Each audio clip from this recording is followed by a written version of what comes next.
ஆதரவே அடைக்கலமே புகலிடமே என் உறைவிடமே.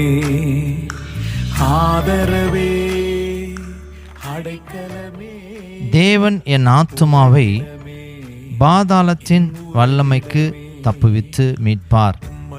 அவர் என்னை ஏற்றுக்கொள்வார். 49ஆம் சங்கீதம் 15ஆம் வசனம். உம்மைத்தான் நம்பியிருக்கின்றேன், நான் உம்மைத்தான் நம்பியிருக்கின்றேன். ஆதரவே அடைக்கலமே புகலிடமே